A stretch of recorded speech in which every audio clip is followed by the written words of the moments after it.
Olá, gente. Eu sou Leonardo Souza e este é o nosso podcast Educação Eleitoral.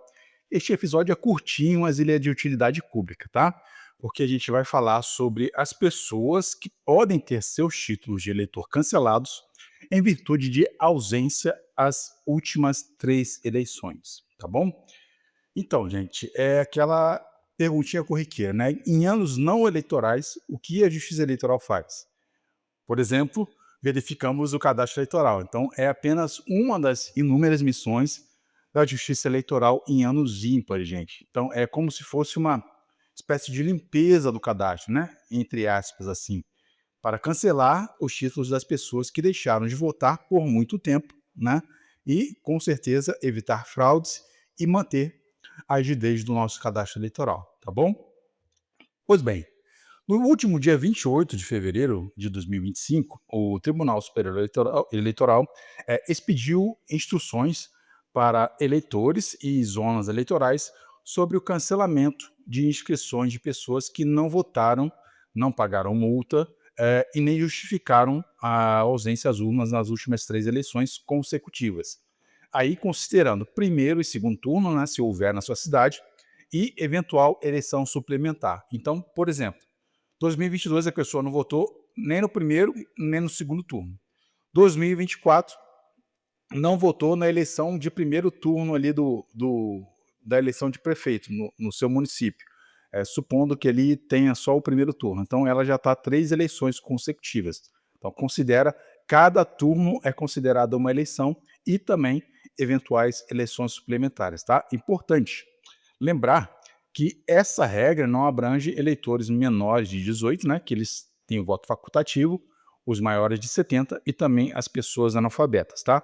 Essas pessoas não entram nessa regrinha do cancelamento do título, porque elas não têm nenhuma penalidade se não votarem. O voto delas é facultativo, tá?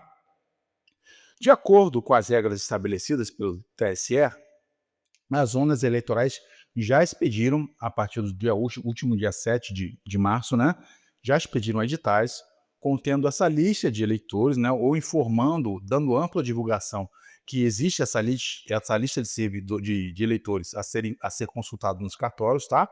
E também foram e estão sendo disparados ainda avisos no aplicativo e-título dessas pessoas que não votaram nas últimas 3 eleições e que podem ter seus títulos cancelados, tá?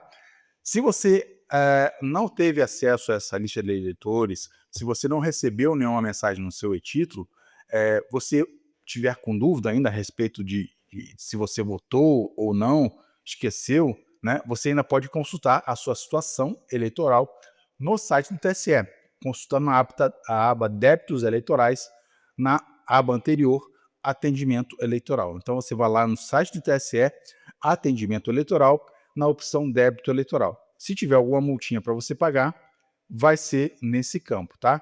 Você pode consultar sua situação eleitoral também na aba Situação do Eleitor, tá bom?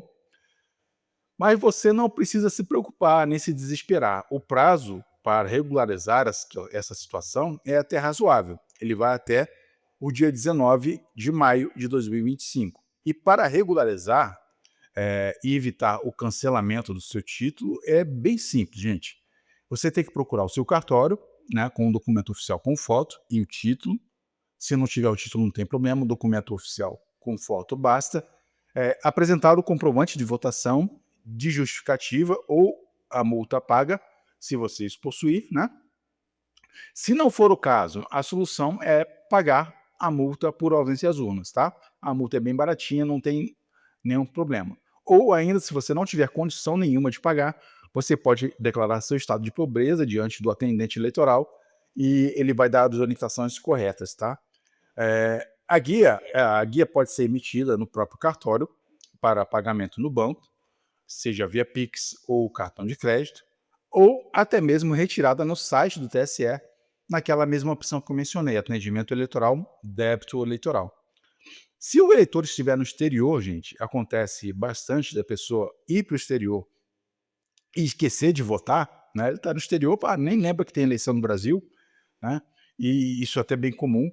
Ela pode procurar o autoatendimento do TSE, né? Se você tiver algum parente na situação também, se não for o nosso ouvinte do exterior, que a gente tem alguns ouvintes no exterior, que não seja o seu caso, mas se você tiver algum parente no exterior que esteja nessa situação, pode procurar o site do TSE, pagar essa multa pelo próprio site, ou até mesmo apresentar a justificativa, porque se você estiver no exterior, o prazo para justificativa e não teve no Brasil após a eleição, o prazo de justificativa ainda está, ainda é pertinente ainda para você, tá? Por fim, é bom lembrar que o eleitor e eleitora que não votou, não justificou, não pagou a multa e não se apresentar até o dia 19 de maio deste ano, ele terá o seu título cancelado, né? A Justiça Eleitoral tem mais um prazo de processamento dessas informações, né? Então não é cancelado de imediato, mas ele será cancelado. Se a pessoa não procurar o cartório eleitoral até o dia 19 de maio, ele será cancelado e, como consequência, isso aí que é o complicado, né? A pessoa ficará impedida de votar, de ser votada, de obter passaporte, CPF, renovar matrícula em estabelecimento de ensino oficial, obter empréstimos em estabelecimentos mantidos pelo governo, participar de concorrências públicas e por aí vai. Então é uma consequência bem chata, digamos assim, né. Então não evite esse constrangimento, evite esse problema e procure o seu cartório eleitoral para resolver essa pendência o quanto antes. Isso vale somente para aquelas pessoas que deixaram de votar em 3 eleições consecutivas, tá. Se você deixou de votar em uma eleição, a eleição passada você não votou em um único turno, não tem problema, é só procurar a internet, a aba do TSE Atendimento Eleitoral, débitos do eleitor, né, e pagar sua multinha e fica tudo certo, tá? A maior preocupação para aquelas pessoas que já estão há algum tempo sem votar, e esses dados, eles precisam ser depurados no cadastro, inclusive para evitar futuras fraudes. Alguém votar com o título de uma pessoa que não tem biometria, né, que não está votando há muito tempo, pode se passar por outra, né? É difícil acontecer, mas o cadastro eleitoral ele tem que ser o mais fidedigno possível, tá bom? Então era esse o recadinho que eu tinha que passar para vocês. Esse podcast é mais um bate-papo, né, uma conversa sobre essas medidas que estão sendo divulgadas até na imprensa, no site dos regionais e do TSE, para que não se deixe para a última hora essa regularização, tá bom, gente? Beijo grande e até o próximo episódio. Tchau, tchau.